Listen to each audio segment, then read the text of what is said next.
सवाल ये है अजय सर कि क्या ये जो उत्तर प्रदेश में इस क्षण, जैसे अभी संजीव चंदन जी को सुन लिया कि संजीव चंदन जी कह रहे हैं, उसके पहले हम लगातार जो चर्चा अजय सर कर रहे हैं उसमें यही निकलता है कि अब इनका ये कार्ड भी नहीं चल रहा है। अगर चल रहा होता 2024 में 240 पे नहीं टिकते, क्योंकि तब प्रधानमंत्री नरेंद्र मोदी जी ने क्या कुछ नहीं इस्तेमाल किया था कि मुसलमान भैंस को ले जाएंगे, मंगलसूत्र चुरा ले जाएंगे, या कपड़ों के रंग से पहचानने की बात, या बटोगे तो कटोगे की बात, मतलब इतनी है कि पंचर वाले क्या क्या नहीं था, सारा कुछ था। तो ये जो उत्तर प्रदेश में जिस तरीके का टर्न हुआ, और हम नहीं इसके कहीं इसके साथ होते, इसकी भत्सना करते हैं, निंदा करते हैं, जो भी हो, जो भी इसके पीछे, उनको कड़ी सजा भी मिलना चाहिए, उन्हें बिल्कुल कहीं बख्शा नहीं जाना चाहिए। योगी आदित्यनाथ साहब से हम भी निवेदन करेंगे। लेकिन अजय सर, कहीं ये जो बीजेपी की अंदरूनी पॉलिटिक्स है, बिहार, चाहे वो प्रधानमंत्री नरेंद्र मोदी हो या अमित शाह, दोनों के लिए बहुत बड़ा एक प्रश्न है। यदि वहां कुछ इधर उधर होता है तो आगे की राजनीति बहुत कुछ होनी है अभी, क्योंकि अध्यक्ष का चुनाव होना है, क्या क्या नहीं होना, सब होना है, बहुत सारी बातें। तो ऐसी परिस्थितियों में इसे कैसे देखें कि या ये अंदरूनी राजनीति का हिस्सा तो नहीं कि बिहार में और कमजोर करो, जो कि कह रहे हैं संजीव चंदन साहब कि वहां ये सब नहीं चलना है। और हम पहले भी जो चर्चाएं करते थे, सब जगह यही कहा कि अब दांव नहीं चल रहा है। छोटी टिप्पणी आपकी, फिर अगले चरण में और सारी चीज पूछूंगा अजय सर। देखिए, मैं संजीव की बात से पूरी तरह सहमत हूं, और उससे सहमत होते हुए आगे एक चीज कहूंगा। जिस कानपुर से ये चिंगारी पनपाई गई, ये कोई आज की नहीं है।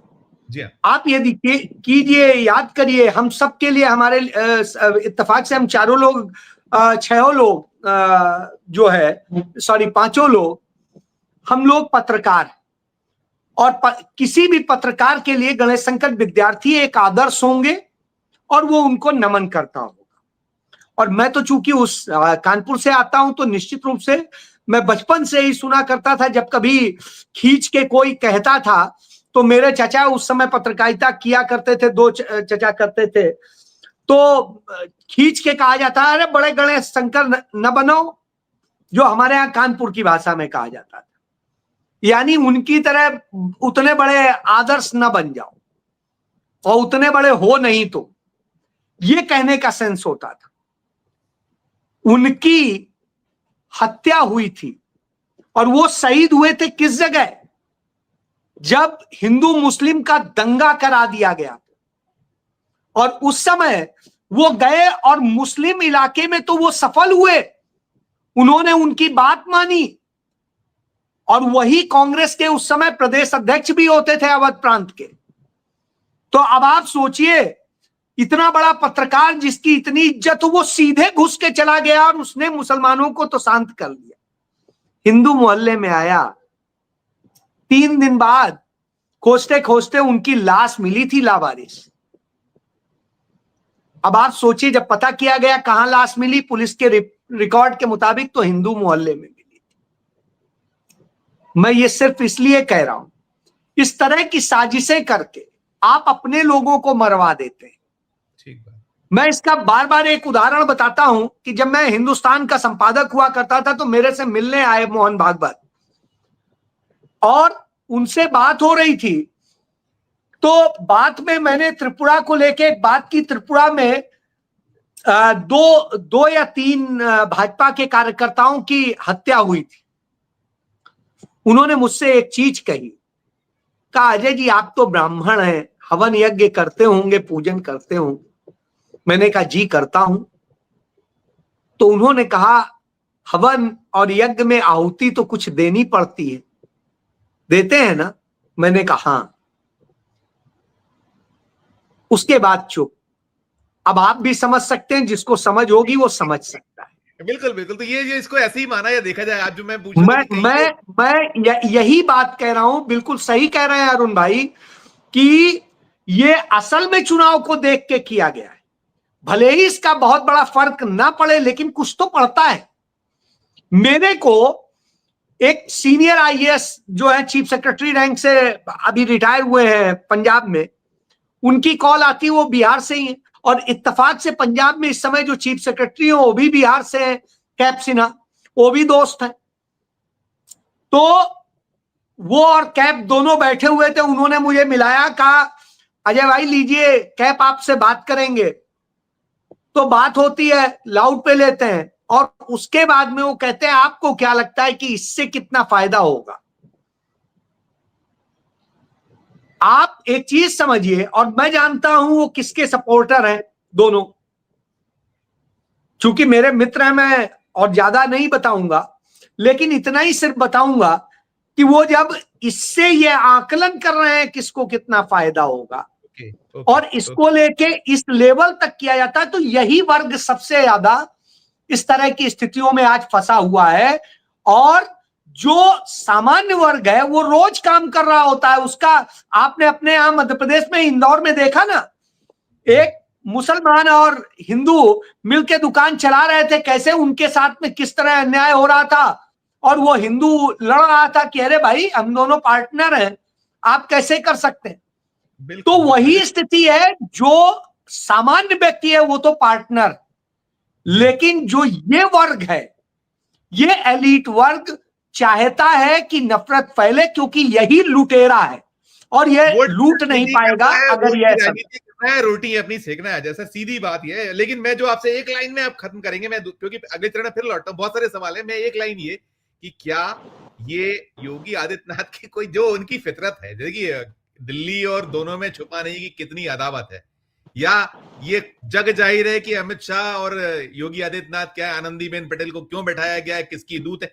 एक लाइन में आप इसको कंक्लूड कर दीजिएगा प्लीज, कि कहीं ऐसा क्या देखते हैं, ये सब कुछ तो नहीं, बिहार इससे अस्थिर होगा, नहीं फायदा मिलेगा, संजीव चंदन साहब कहते हैं। एक लाइन में टिप्पणी। देखिए मैं एक चीज कह दूं, पहले तो योगी कहना बंद कर दिए, वो सबसे बड़ा भोगी है, पहली बात।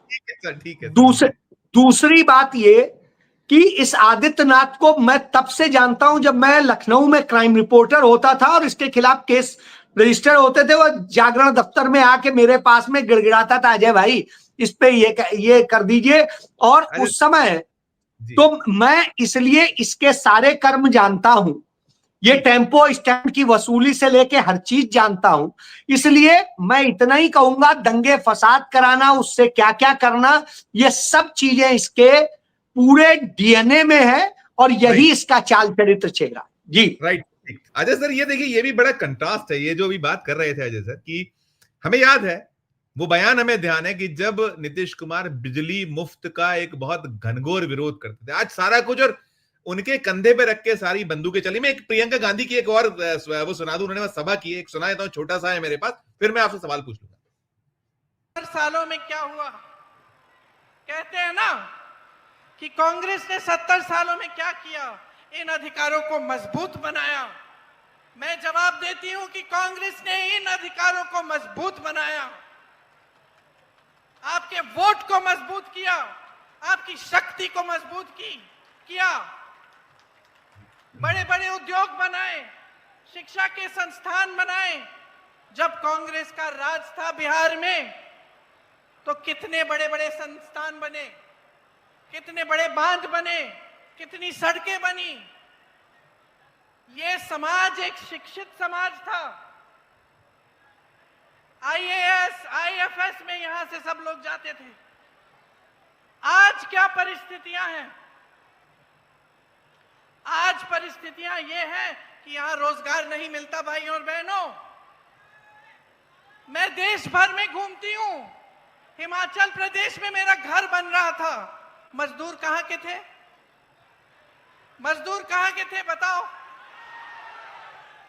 दिल्ली में जितनी भी इमारतें बनती हैं, मजदूर कहां के हैं?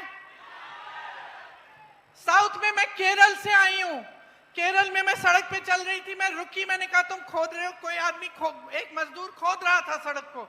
मैंने कहा भाई कहां के हो? कहां का था बताओ? सारी की सारी जनता पलायन करके बाहर जा रही है। यहां एक रोजगार नहीं छोड़ा, एक रोजगार नहीं छोड़ा आपके लिए। अजय सर, ये जो बड़ा वोट बैंक है वहां 7.81 करोड़ थे, अब ये फाइनल ड्राफ्ट आ जाएगा तो हो जाएगा, और उसमें करीब 3.39 करोड़ महिलाएं, कितनों को साधिएगा। और जो वहां उन्हें कष्ट भोगे हैं और जो चीजें हैं, देखिए लॉ एंड ऑर्डर की स्थिति बहुत बदतर है, पलायन जारी है। अब मलहम लगाने से कोई बात बनेगी? टिप्पणी छोटी छोटी आपकी मैं खत्म करूंगा, वापस जाके रविंद्र जी पे। आप अजय सर। देखिए मैं इस पे मुझे लगता है कि अब जनता का जो आचरण मैंने देखा है वो मुझे कोई बहुत, मैं इस देश की जनता से आशावान हूं ऐसा मुझे लगता नहीं है। मैं समझता हूं कि जितना कुछ है आप अपने एफर्ट्स कीजिए, आप अपनी बात कहिए, जिसको अच्छा लगे न लगे, खराब लगे, जो लगे करता रहे। तो मैं इस देश की जनता ने ही वह गुनाह किया जिसके कारण भाजपा आई, इस देश की जनता ने ही वह गुनाह किया कि जिसके कारण जेडीयू आई। इस देश के विकास को बर्बाद करने में यदि किसी का योगदान है तो इस देश की जनता का पहले है। नरेंद्र मोदी ऐसे नहीं आ गया, इस देश की जनता लेके आई थी। और जब वो जनता लेके आती है तो साहब वो जनता भुगते भी तो। अच्छा है अभी 20 साल भुगता है और 10 साल भुगत ले बिहार, मुझे कोई परेशानी नहीं है। उत्तर प्रदेश भुगत ले, और जगह भुगत ले, देश भुगत ले। सब ये तो सोचना है जनता को। हाँ, विपक्ष के नेताओं का काम है वो सच बताएं, यदि उसे समझ में आए तो ठीक है, नहीं समझ में आए तो उसकी मर्जी। क्योंकि जनता ही जनार्दन है, यही तो व्यवस्था संविधान में पंडित जवाहरलाल नेहरू कर गए हैं, देश के संविधान में कर गए।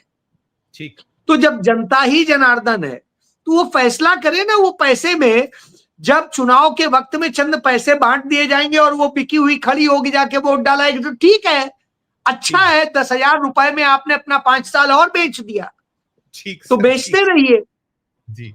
तो मैं इसको लेके कोई कमेंट मेरा ये नहीं है, और मैं कोई जनता से कोई ये कहूं कि जनता बड़ी अच्छी है, मैं ये भी नहीं कह सकता हूं। वो अपने गुनाहों का, अपने पापों का भुगतान कर रही है और वो करती रहेगी जब तक वो समझेगी नहीं। जी राइट।